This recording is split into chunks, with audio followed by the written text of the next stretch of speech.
What's up, family? Welcome back. Today we are in Genesis chapter 8, and the title of that text is Noah's Sacrifice and God's Promise, starting in verse 1. And God remembered Noah and every living thing, and all the cattle that was with him in the ark. And God made a wind to pass over the earth, and the waters assuaged. Verse 1.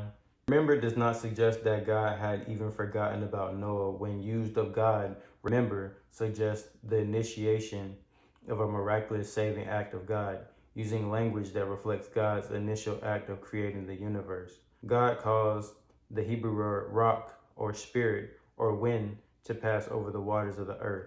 Immediately the water began to subside. The fountains also of the deep and the windows of heaven were stopped, and the rain from heaven was restrained. Verse 2. Following the 150 days of every surging waters, a turnabout occurred. All the sources of water from above and below stopped, and the water began to subside. The initial downpour ended after 40 days and nights, so presumably the rain that was said to have been restrained in the present verse were only sporadic showers. And the waters returned from off the earth continually, and after the end of the 150 days, the waters were abated. Verse 3. Just as the flood had increased upon the earth for 150 days, so it returned from off the earth continually for 150 days, until the levels had abated significantly.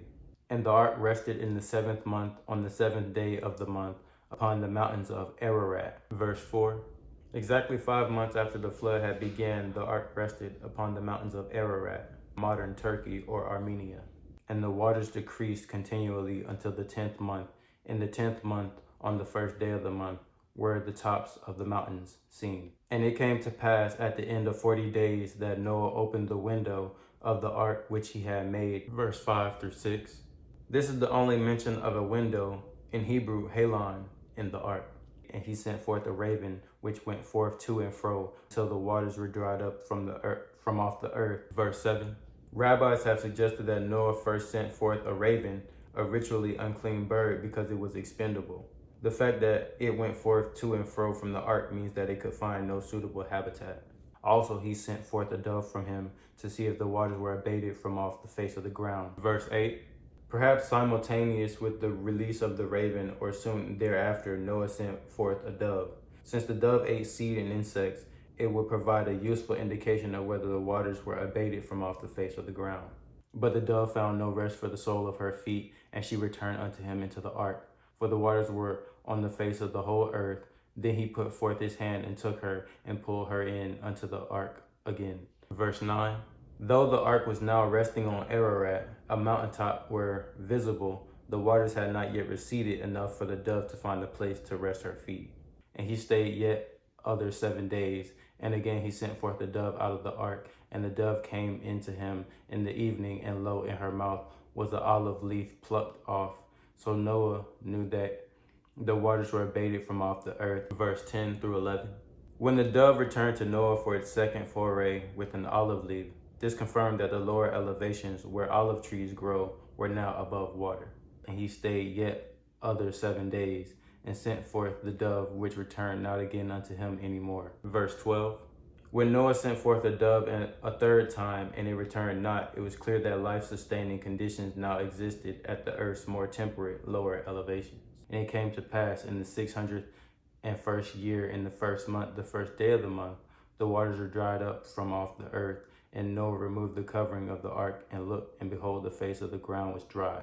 And in the 2nd month, on the 7th and 20th day of the month, was the earth dried. Verse 13 through 14.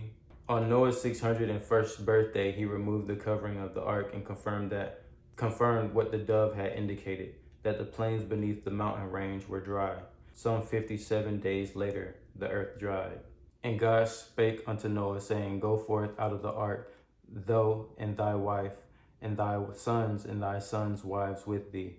Bring forth with thee every living thing that is with thee, of all flesh, both of fowl and of cattle, and of every creeping thing that creepeth upon the earth, that they may breed abundantly in the earth, and be fruitful and multiply upon the earth. And Noah went forth, and his sons and his wife and his sons' wives with him, every beast, every creeping thing, and every fowl, and whatsoever creepeth upon the earth, after their kinds, went forth out of the ark. And Noah builded an altar unto the Lord, and took of every clean beast and of every clean fowl, and offered burnt offering on the altar. Verse 20. Noah's first act of following his departure from the ark was to worship God by giving a burnt offering. Since every clean beast and fowl, that is, one of every mammal that chewed the cud and possessed split hoofs, as well as one representative of every kind of bird that did not eat carrion, was offered. And the Lord smelled a sweet savor. And the Lord said in his heart, I will not again curse the ground any more for man's sake, for the imagination of man's heart is evil from his youth. Neither will I again smite any more everything living as I have done, while the earth remaineth, seed time and harvest, and cold and heat, and summer and winter, and day and night shall not cease. Verse 21. Using anthropomorphic language, words that describe God's action in human terms, the text notes that the Lord smelled a sweet savor. The phrase means that God accepted Noah's sacrifice. Following Noah's sacrifice, the Lord made a solemn promise never again to curse the ground as he had done following Adam's sin. Almost with a sense of resignation, God noted that man's heart was evil from his youth. The flood did not significantly change the heart, yet in spite of humanity's sinful nature, God's grace and love would prevail. He would not again destroy all life as he had done in Noah's day.